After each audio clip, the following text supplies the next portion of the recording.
a networking moment for student journalists. We do a lot of work on the ground here in South Florida at our very own university. Car enthusiasts at the heart of it all. That car show looks big. At an expo showcasing the art of automobiles. And race weekend for NASCAR fans. We get through qualifying, it's one of the last cars. We're at the biggest chance of getting some rain. With a little twist in the tracks, these stories and more coming up on Newsbreak. Hello, South Florida. I'm Anthony Cruz. I'm Valentina Gaspari. Today's Monday, February 19th, 2024. Live from the Lee Kaplan School of Journalism and Media in North Miami, this is Caplin News. The United States strikes back with 5 targeted attacks against a rebel group with ties to Iran. This morning, tensions in the Red Sea arise as the U.S. launches an attack on Iran-backed Houthi rebels. The Houthis have engaged in an operation of preventing Western cargo ships from arriving to Israel across the Red Sea, demanding an end to the war in Gaza. Meanwhile, Israeli Prime Minister Benjamin Netanyahu says he plans to move on with a full-on ground invasion of the southern city of Rafah despite international pushback. Whoever is telling us not to operate in Rafah is telling us to lose the war. The Houthi group says this morning that it significantly damaged the British cargo ship and shot down a U.S. drone. Florida Governor Ron DeSantis is aiming to pass new legislation regarding a law that takes certain books off the shelves of public schools. DeSantis has continued to criticize the Florida Department of Education's handling of the situation. While DeSantis claims that Florida does not ban books, the law claims to restrict books about sexual education, orientation, or gender identity for young students. This weekend, FIU hosted the general body meeting for the National Association of Black Journalists South Florida Chapter College Tour. It was to discuss scholastic opportunities for high school and college students, as well as connect aspiring reporters with career opportunities in the field. I am at the general body meeting for the National Association of Black Journalists South Florida, which took place at FIU. Industry professionals, guest speakers, and students were all in attendance. Florida International University was the second stop of the college tour of the local chapter.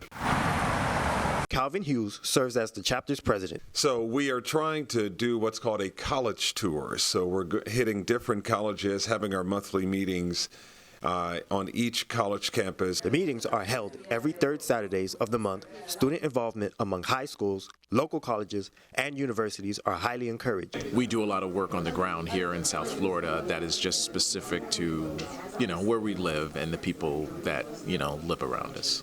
The South Florida chapter of the NABJ gave me a scholarship, and that really catapulted me to Howard University and to become the editor of our student newspaper, The Hilltop, and then to come back to Miami, where I served as an editor at the Miami Times. Bea Hines, the first black woman reporter to work for the Herald, was a guest speaker. So I went to work for the Miami Herald, and I did not know that I was like the first black person in a white collar position there. Here it is 50 years later, she's talking with us about what it's like to be a journalist, and no one believed in her.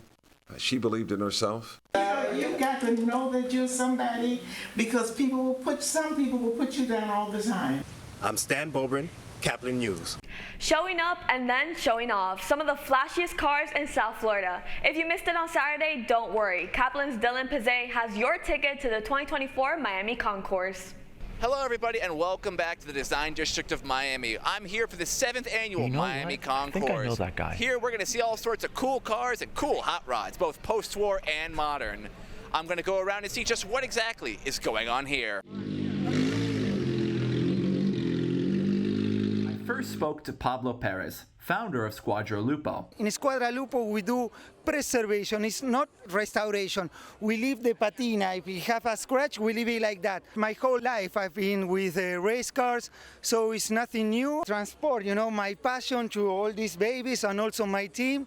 So it's all, a whole thing. I then went to check out the Ferrari exhibit, where I found FIU student and Ferrari fan Andy Hernandez. It's culture, it's history. Ferrari is home to one of the greatest F1 drivers ever, which is Michael Schumacher, and also Lewis Hamilton is coming next year, so that's huge. Ferrari is just one of my favorite sports cars. One of the greatest Italian cars ever made. It's history. Finally, I spoke to young Evan Walker, a car enthusiast who likes to take pictures. I saw some cars on the sidewalk and I researched it. I'm like, that car show looks big. I was like, well, these cars are like, I might not ever see these again. Like, these are really rare, and I just like cars, so I came to see them and take photos. Well, that's all the time we have here. The Miami Concords will return next year for their 8th annual event. For Kaplan News, I am Dylan Pizet.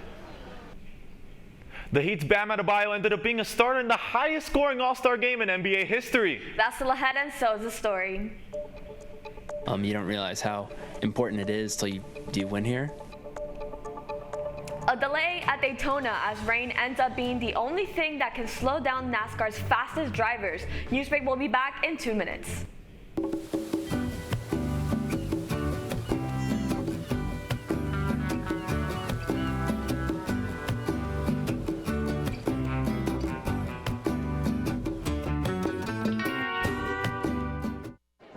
The black truck? Hey, Christina from accounting. Yeah, hi. Hey, I used to date a girl named Christina. Oh, really? Yeah, and then she dumped me for my best friend. You want to see some photos of them that I took? I don't. I thought we talked about this, buddy. Buzz and overshared again? Yeah. Yeah. I'm gonna call a car. That's a smart idea. So yeah, I know, that's why I did it. Hey, you're gonna get back to the top of the mountain. Does that mean I'm gonna get back with Christina? No. Oh. No.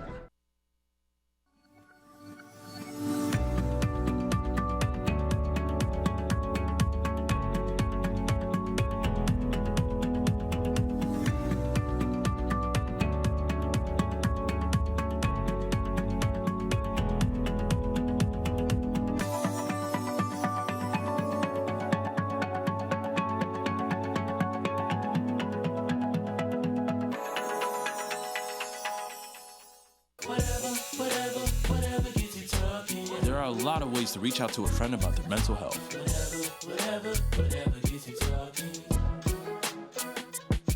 Learn how you can help at seizetheawkward.org. Bill is a family man. He invests his money wisely and provides a good life for his children. Just one problem. He often opens emails from senders he doesn't know, and his computer is not password protected. One day, Bill checked his bank account and 94% of malware attacks originate from emails. Don't be like Bill. Take your cybersecurity seriously.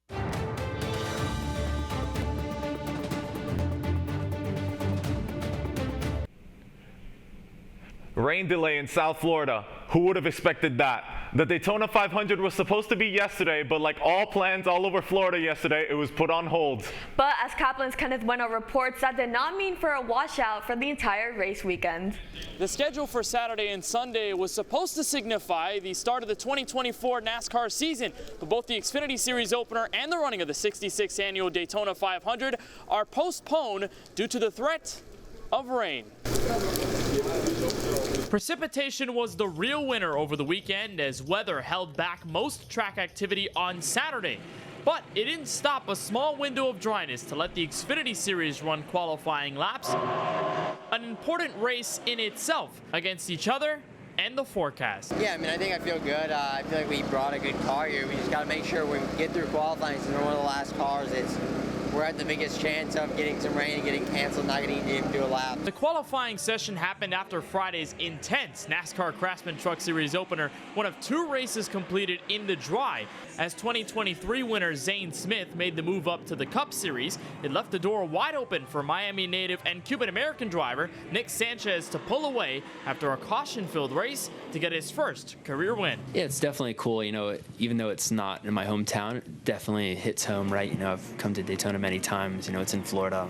If you would have asked me, you know, yesterday what winning at Daytona would have meant, I probably wouldn't have said a whole lot. And I'm pretty sure I've said that in an interview. And honestly, after winning, it's pretty surreal. You don't realize how important it is till you win here. While the Cup Series ran practice laps earlier that evening, they could not stop the overwhelming weather from taking over and forcing them to pull in for the weekend.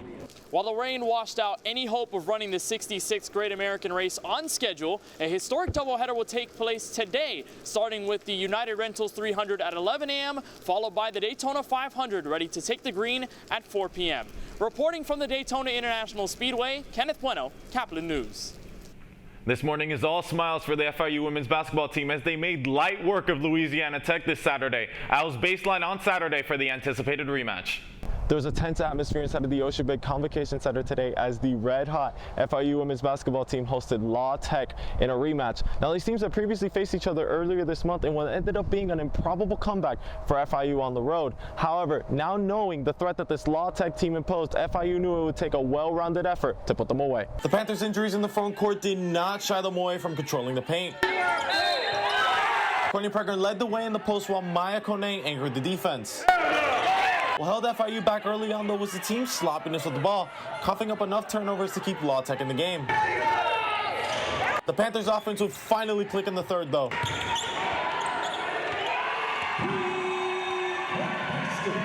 As Maya Kone and Jenna Bayoso would begin the half with 3 triples in quick succession, and Prenger followed that up with 2 consecutive and ones. FIU would go on to outscore La Tech 24-9 in the third and run away with the game. The final score was La Tech 51, FIU 68. FIU now has a tough road stand ahead of them before they come back home to close out the year. They will look to continue on the right foot when they take on Liberty on Thursday. For Kaplan News, I'm Anthony Cruz. This morning, NBA players are enjoying a few days off as All-Star Weekend wrapped up last night. Following an All-Star Saturday night that included not one, but 2 competitive three-point contests, the All-Star game didn't match the hype. The East ran away with it, becoming the first team to score 200-plus points in the game's history behind MVP Damian Lillard's 39 points. The final score was West 186, East 211. The NBA will resume play this Thursday. You're watching Newsbreak, and we're coming right back.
Radcliffe Art and Design Incubator is the velocity accompanying the fellow's rudder, as in a boat.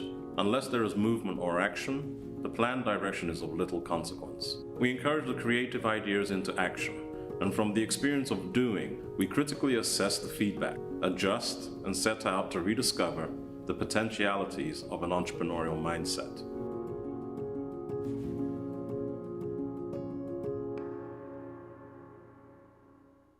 Stem is precise, no margin for error. Dare to forget that. Dare to have fun with it. Get weird with it. Dare to send those old STEM theories flying past the neighbor's house into outer space.